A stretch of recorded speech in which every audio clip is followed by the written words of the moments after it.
ছাত্রদলের সাবেক সফল সভাপতি মৃত্যুঞ্জয় জননেতা যারা সুলতান সরাসরি ভাই ইতিমধ্যে কারাগার থেকে বের হয়ে একজন কার্যালয়ের সামনে আসতেছেন।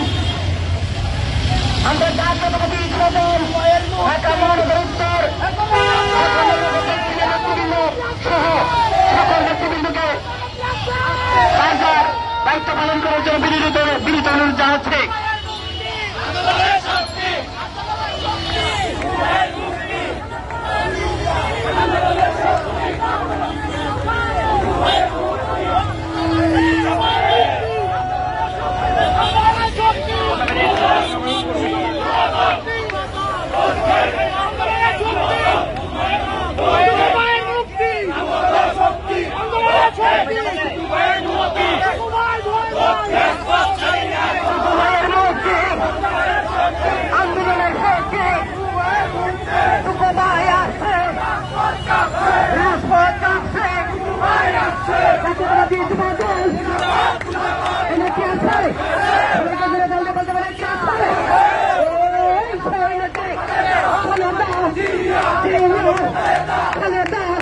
শক্তি টুকু ভাইয়ের মুক্তি, আন্দোলনের শক্তি টুকু ভাইয়ের মুক্তি, আন্দোলনের শক্তি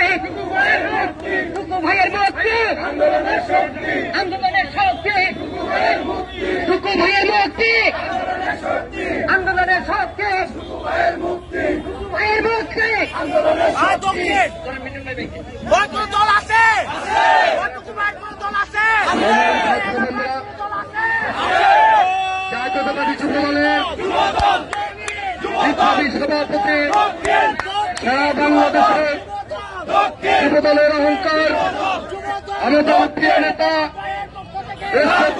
খালেদা জিয়া বাংলাদেশের গণমানুষের অধিকার আদায়ের নেতা দেশনায়ক তারেক রহমানের আস্থাভাজন যুবদলের বিপ্লবী সভাপতি নেতা জনাব সুলতান সরাসরি দীর্ঘ 1 মাস 4 দিন পরে থেকে মুক্ত করে নিয়ে এসেছি।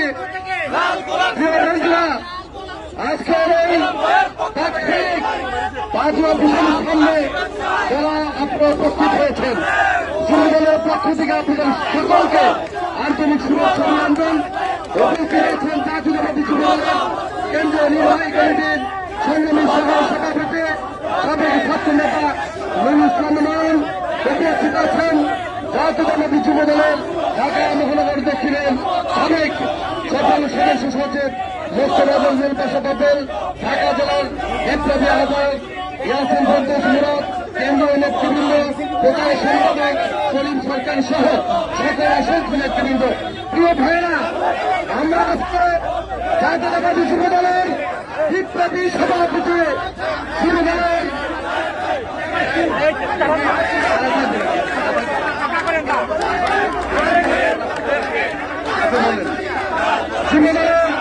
বিপ্লবী সভাপতি সুলতান সরাসরি থেকে আপনাদের সামনে বক্তব্য রাখবেন।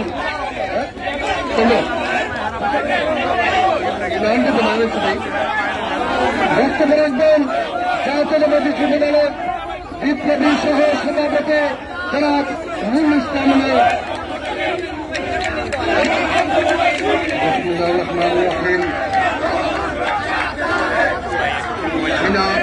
সরকার আগামী নির্বাচনের সরকার সরকার গঠনের পরেও প্রচন্ডভাবে বিত্তসন্ত্রস্ত রয়েছে।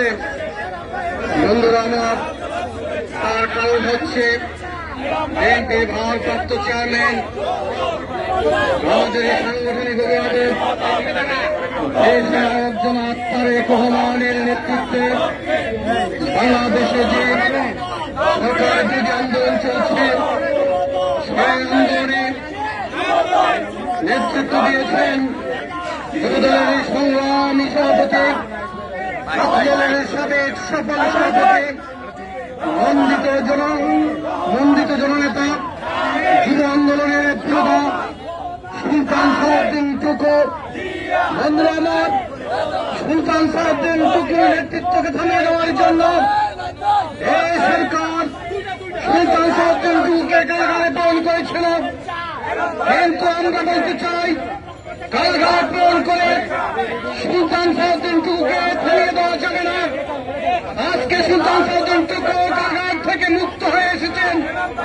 আগামী দিনে বিএনপির ভারপ্রাপ্ত চেয়ারম্যান আমাদের সাংগঠনিক সম্পাদক দেশের একজন তারেক রহমান বাংলাদেশকে মুক্ত করার জন্য এই স্বৈরাচার থেকে বাংলাদেশের মানুষকে গণতন্ত্রের স্বাদ পাইয়ে দেওয়ার জন্য নিরন্তর সংগ্রাম চালিয়ে যাচ্ছেন। সেই সংগ্রামে সুলতান সালাউদ্দিন টুকু আবার নেতৃত্ব দিবেন এবং বাংলাদেশকে এই স্বৈরাচার মুক্ত করার মধ্য দিয়ে আজকে এই যুব আন্দোলনকে সফল করবেন এই আশাবাদ ব্যক্ত করে সবাইকে ধন্যবাদ জানিয়ে বন্ধুরা আমার আজকে যারা কষ্ট করে কারাগারের থেকে সুলতান সালাউদ্দিন টুকুর মুক্তি উপলক্ষে কারাগার প্রাঙ্গণে গিয়েছিলেন তাকে অভ্যর্থনা জানিয়ে পুরো পথ জুড়ে স্লোগান দিতে দিতে পার্টি অফিস পর্যন্ত নিয়ে এসেছেন। আমি সবাইকে ব্যক্তিগতভাবে ধন্যবাদ জানাচ্ছি। বন্ধুরা আমার এই সরকার 7 জানুয়ারি যে পাতানো নির্বাচন শুরু করেছিল সে নির্বাচন 7 তারিখে কেন নির্বাচন তারা দিয়েছিল তার কারণ হয়েছে 2011 সালে সীমান্তের হত্যা করা হয়েছিল। সেই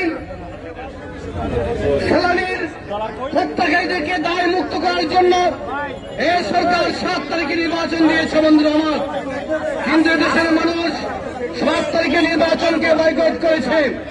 কারণ যাদের কারণে বাংলাদেশের মানুষ আজ দুর্নীতিতে কণ্ঠ নিমজ্জিত, দুর্নীতির শিকার হয়েছে, তাদেরকে বাংলাদেশের মানুষ 7 তারিখে নির্বাচনে বর্জন করেছে। শুধু তাই নয়, যাদের কারণে বাংলাদেশের বিকাশ মাত্র 1 বছরে অর্ধেকের চেয়েও নিচে নেমে গিয়েছে, তাদেরকে বাংলাদেশের মানুষ বয়কট করেছে। বন্ধুরা আমার, আমরা বলতে চাই আগামী দিনে বিএনপি ভারপ্রাপ্ত চেয়ারম্যান তারেক রহমানের নেতৃত্বে বাংলাদেশে যে আন্দোলন সূচিত হবে সে আন্দোলনে সুলতান সালাউদ্দিন টুকু আবার নেতৃত্ব দেবেন এবং বাংলাদেশকে আজকের এই ফেসিবাদ সরকার মুক্ত করে বাংলাদেশের মানুষকে গণতন্ত্র উপহার দিবেন এই আশাবাদ ব্যক্ত করে সবাইকে ধন্যবাদ জানিয়ে পরিশেষে আমার প্রিয় নেত্রী দেশের নেত্রী বেগম খালেদা জিয়ার মুক্তি দাবি করে, তার সুস্বাস্থ্য দাবি করে সবাইকে ধন্যবাদ জানিয়ে আমি আমার সংক্ষিপ্ত বক্তব্য শেষ করছি। খোদা হাফেজ, বাংলাদেশ জিন্দাবাদ। ধন্যবাদ।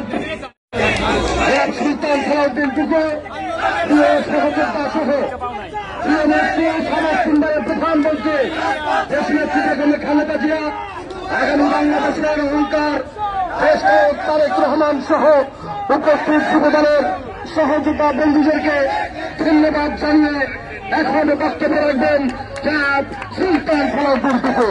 জনাব সুলতান সালাউদ্দিন টুকু।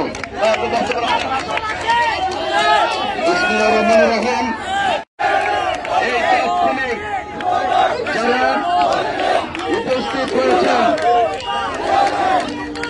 যারা জেল গেটে গিয়েছেন, সকলকে আমি আমার ব্যক্তিগত পক্ষ থেকে জাতীয়তাবাদী যুবদল কেন্দ্রীয় নির্বাহী কমিটির পক্ষ থেকে জানাই সংগ্রামী সালাম এবং শুভেচ্ছা। প্রিয় ভাইরা, একটি অনির্বাচিত অবৈধ সরকার আজকে বাংলাদেশের মানুষকে নির্যাতন নিপীড়ন করে জেলে রেখে এই বাংলাদেশকে একটি করদ রাজ্য করতে চায়। প্রিয় ভাইরা, আজকে আমাদের প্রিয় নেত্রী দেশনেত্রী বেগম খালেদা জিয়া দীর্ঘদিন ধরে আজকে কারাগারে রয়েছেন গৃহবন্দী অবস্থায়। আজকে একটি ক্ষুদ্র কারাগার থেকে বৃহৎ কারাগারে এসে উপস্থিত হয়েছে। বাংলাদেশকে এই স্বৈরাচারী শেখ হাসিনার মুক্ত বাংলাদেশ করতে হবে। স্বৈরাচারকে হটিয়ে গণতন্ত্র পুনরুদ্ধার করতে হবে দেশ নায়ক তারেক রহমানের নেতৃত্বে ইনশাল্লাহ। বাংলাদেশের জনগণ, যুব সমাজ ইনশাল্লাহ আগামী দিনে ঐক্যবদ্ধভাবে রাজপথে থেকে এই সরকারের পতন ঘটিয়ে দেশ নায়ক তারেক রহমানের নেতৃত্বেই বাংলাদেশের মানুষ গণতন্ত্র মুক্ত করবে ইনশাল্লাহ। আগামী দিনে দেশ নেত্রী বেগম খালেদা জিয়া সহ সকল রাজবন্দীদের মুক্তি চাচ্ছে যুবদলের সাবেক সভাপতি সাইফুল আলম নীরবের নিঃশর্ত মুক্তি দাবি করছে। যারা এখনো কারাগারে রয়েছে সকল রাজবন্দীদের মুক্তি দাবি করে সকলকে শুভেচ্ছা জানিয়ে আগামী দিনে সকল নির্যাতন নিপীড়ন উপেক্ষা করে আমরা বিএনপির ভারপ্রাপ্ত চেয়ারম্যান দেশ নায়ক তারেক রহমানের নেতৃত্বে ইনশাল্লাহ গণতন্ত্র পুনরুদ্ধারের আন্দোলন আমরা ঐক্যবদ্ধভাবে রাজপথে থাকব এই আশা এই প্রত্যয় ব্যক্ত করে সকলকে ধন্যবাদ জানিয়ে আমি আমার বক্তব্য শেষ করছি। খোদা হাফেজ। বাংলাদেশ জিন্দাবাদ। শহীদ রাষ্ট্রপতি জিয়াউর রহমান উমর হোক। দেশ নেত্রী বেগম খালেদা জিয়া দীর্ঘজীবী হোক। বিএনপির ভারপ্রাপ্ত চেয়ারম্যান দেশ নায়ক তারেক রহমান জিন্দাবাদ। সকলকে ধন্যবাদ। আসসালামু আলাইকুম রহমতুল্লাহ। ধন্যবাদ। নাইগালা কোথায়? কে ধরবে? কে